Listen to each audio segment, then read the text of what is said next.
everyone, welcome back to my channel. I'm Leandra, the TBR0, and I have a list of 15 new mystery releases coming out in October, November, and December of this year. Let's see if I can get you just as excited as I am. Going month to month and earliest publication date to latest publication date, let's start off with The Specimen by Jamie Fixon. This is coming out of Poisoned Pen Press, and its release date is scheduled for the 15th of October. I am so excited for this one. Not only does it have a gorgeous, haunting cover, but this tagline really gripped me. Walk carefully lest you become a part of Dr. Burnett's collection. This is a historical setting, 1826 Edinburgh, and I would argue it might be possible that we are dealing with a genre blend here, a horror mystery. It follows Isabel Tate. She visits Dr. Burnett's collection of medical specimens, and she realizes that inside one of the jars is a juvenile heart with a rare heart condition that her son had. Her son has gone missing. There have been a lot of missing persons lately in Edinburgh, and Isabel decides to investigate, join Dr. Burnett's staff, and obviously darker things happen from there. It's also based on true crimes, which I think is so fascinating, and I'm really excited for this title. For those of you who prefer your mysteries cozy, not creepy, this next one might be for you. The Treasure Hunters Club by Tom Ryan. This one's coming out of Grove Atlantic, and it has the same publication date, the 15th of October. The tagline is, "Everyone in my family has killed someone meets the Goonies." A rollicking murder mystery set in a seaside town filled with pirate lore, family secrets, unforgivable grudges, secret societies, and of course, a treasure lost to time. The setting is quite unique too, in my opinion. It's set in Maple Bay, Nova Scotia, so we have a Canadian setting, and it says the bodies begin to pile up. There's an estranged family, mysterious letter that is inviting everyone back to the mansion, and it seems like we're going to be juggling 3 POVs, 3 different main characters. So I'm assuming there's going to be a ragtag group, one of my favorite tropes in the mystery genre, and it's also a 2 centuries old mystery that they're actually trying to solve regarding this kind of lost treasure. Third on this list is a historical mystery. It's Murder in Highbury by Vanessa Kelly. The publisher is Kensington Publishing, and it comes out the 22nd of October. I'm actually very lucky to have a physical arc of this, so thank you so much, Kensington. Thank you so much, Vanessa Kelly, for sending it to me. I cannot wait to dig in. The tagline features a main character that we all might recognize.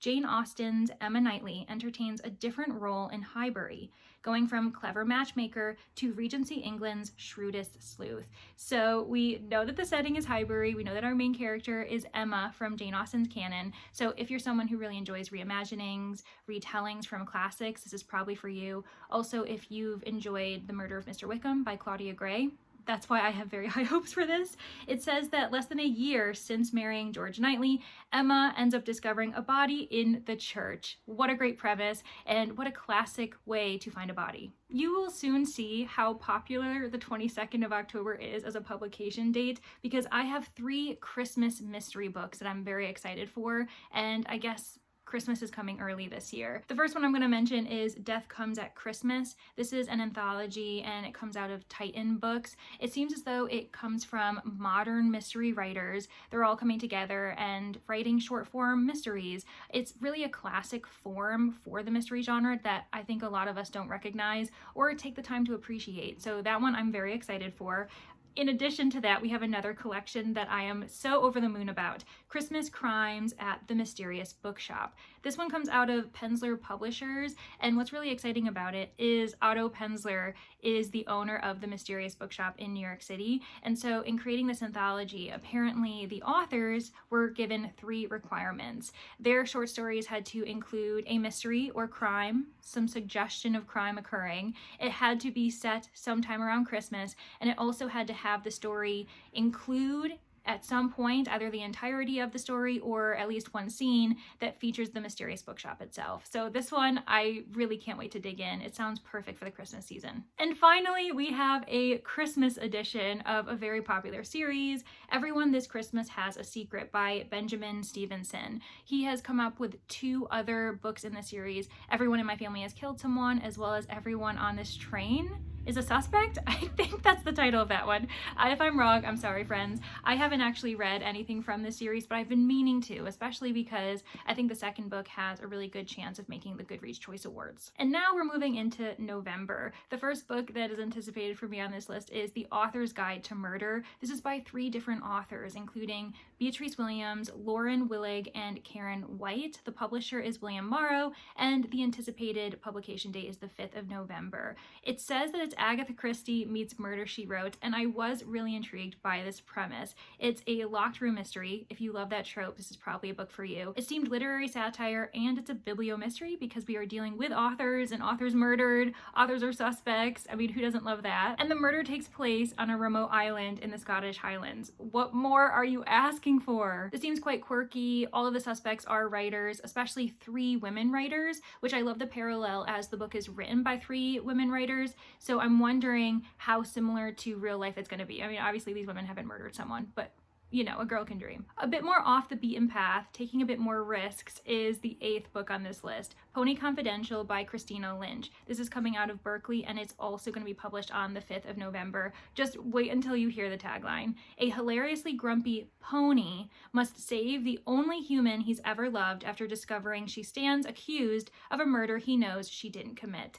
Yes, our main character is a pony. It's a sentient pony. So that means we've got anthropomorphism going on, one of my favorite things, no matter what genre I'm reading. And apparently the pony, as well as Penny as a young girl, had this really deep connection. The pony had to be sold off. And now, as the girl is an adult and the pony has had many owners that he has hated, he decides to break free, return to Penny, trying to find her. And when he does find her, he sees that she has been arrested for murder. And now it's up to him to somehow prove her innocence. I'm not sure how that's gonna work. I'm assuming we are in the real world where people don't realize that a horse/pony can solve a crime, but I'm willing to read this book and see how Christina Lynch pulls this off. The last Christmas mystery on this list is probably the one I'm the most excited for, The Christmas Eve Murders by Noelle Albright. This is coming out of Quercus Books, and the publication date is meant to be the 7th of November. It's Christmas Eve at the Merry Monarch. Nestled amongst the Yorkshire Dales, the pub is preparing to host its annual scavenger hunt. So the pub is filled with regulars except for one stranger who's been forced into the pub due to the storm.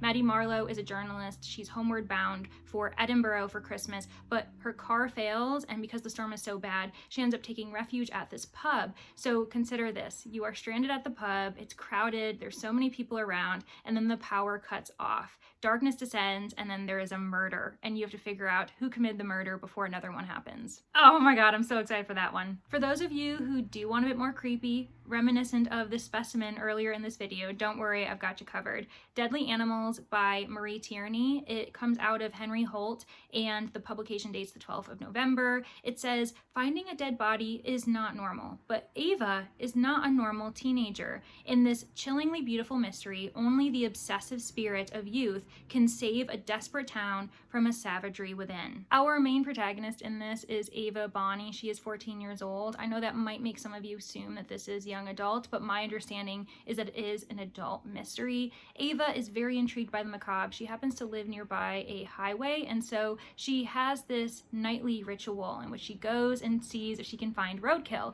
When she finds roadkill, she decides to experiment and take notes on the decomposition process. One night, she ends up finding the dead body of one of her classmates, and she ends up calling in anonymously, letting them know that the body's there. This seems to be the first of a string of murders, a string of missing classmates, and Ava decides that it's up to her to track the serial killer and bring him to justice before he terrorizes the town even more. The 11th book I have on this list is more speculative fiction with a hint of mystery thriller. It's The Estate by Sarah Yost. It comes out of Source Books, and the predicted publication date is the 19th of November. A gripping speculative suspense that follows one woman with the ability to enter the dimension of art. She finds herself trapped in a French estate as a pawn in a rich man's game. Our main character is an art historian with a special magical ability. She literally can enter any painting that she wants and treat it as another world. Now she's disgraced because she's misused her ability, and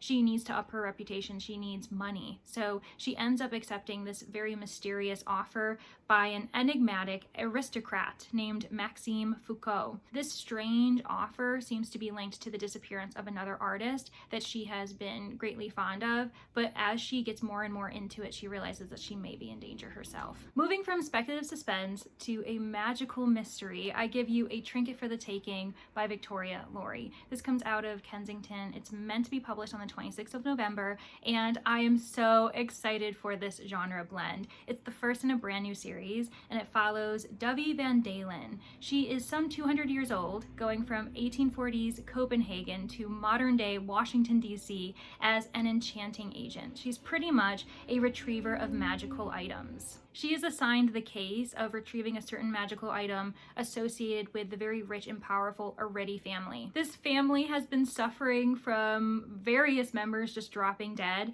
and there isn't any proof of foul play. However, each member dies from the thing that they fear most. I can guarantee that there is going to be a sleuthing duo. Our main character is Dovey, but it seems like she has to join forces with an FBI agent who's been assigned to the case, and there may be some conflicts. Maybe there's a romantic subplot, I don't know. And we have finally reached December. I've got 3 more anticipated books to discuss with you, and the first one, I'll admit, is probably the biggest stretch of them all. It's called How to Steal a Galaxy by Beth Revis. It comes out of DAW, and the publication date is meant to be the 3rd of December. It is the second in a series. I didn't realize this, however, they're novellas, and if you're an audiobook listener, it seems like they're about 4 hours each. Sparks fly when Ada and Ryan just so happen to find themselves at the same charity gala, but there's something rotten behind the sparkling gowns and dazzling wealth on display. This is described as a heist turned rom-com. As I mentioned, it's also a novella, and it says it's for fans of Martha Wells and Becky Chambers, 2 authors in sci-fi that I have liked in the past. As I mentioned, it is a sequel, so the first book is Full Speed to a Crash Landing, and I have already borrowed it, so I'm very excited to read that and then hopefully get to How to Steal a Galaxy once it comes out. It's on the list because it's a heist. Come on, that's gotta involve a mystery of some sort, right? Next, we have Pretty Dead Things by Lillian West. This is coming out of Crooked Lane Books, and it's meant to come out on the 10th of December. The premise says, a bride-to-be's discovery of long-lost wedding rings at an estate sale reveals the key to a decades-old cold case in a small-town mystery.